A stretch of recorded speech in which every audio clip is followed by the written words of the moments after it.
ताज्या बातम्यांसाठी ABP माझाला subscribe करा आणि बेल आयकॉन प्रेस करा। अरबाज खान प्रोडक्शनचा हेअर स्टायलिस्ट सूरज गोडांबे याला ड्रग्ज प्रकरणी नार्कोटिक्स विभागानं अटक केली। नार्कोटिक्सच्या अधिकाऱ्यांनी त्याच्याकडून 11 ग्राम कोकेन जप्त केले। आतापर्यंत केलेल्या चौकशीत सूरज गोडांबेनं काही मोठ्या लोकांची नावं सांगितल्याची सुद्धा माहिती मिळते। याबद्दलचे अधिकचे अपडेट जाणून घेऊया। दीपेश त्रिपाठी आपल्या सोबत आहे। दीपेश, ही सुद्धा एक मोठी कारवाई म्हणावी लागेल।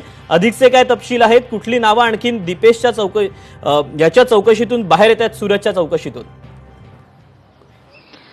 निश्चितच दीपक, कालचा दिवस एनसीबी साठी खूप महत्त्वाचा दिवस होता, कारण मुंबईमधील सगळ्यात मोठा सप्लायर आझम शेख याला एनसीबीने अटक केली, रंगे हात पकडलं, त्याच्या घरातून मोठ्या प्रमाणात ड्रग्ज आणि कॅश बरामद केली। तर दुसरीकडे बॉलिवूडमधील एक मोठं नाव हेअर स्टायलिस्ट सूरज गोडांबेला सुद्धा अटक केली। त्याच्याकडनं 11 ग्राम कोकीन जे आहे ते एनसीबीने जप्त केले आहे। सूरज गोडांबे हा अरबाज खान प्रोडक्शन हाऊसमध्ये मेकअप आर्टिस्ट आणि हेअर स्टायलिस्ट आहे। तो HOD आहे त्या डिपार्टमेंटचा आणि अरबाज खान प्रोडक्शन सोबत त्यांनी दबंग आणि इतर काही महत्त्वाचे चित्रपट केलेले आहेत।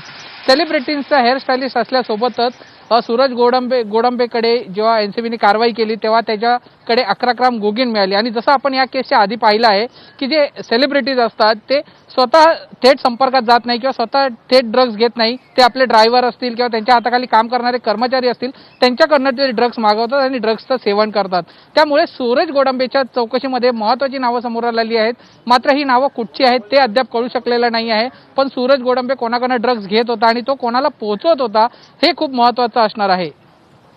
दीपेश, धन्यवाद दिलेल्या सगळ्या सविस्तर माहितीबद्दल।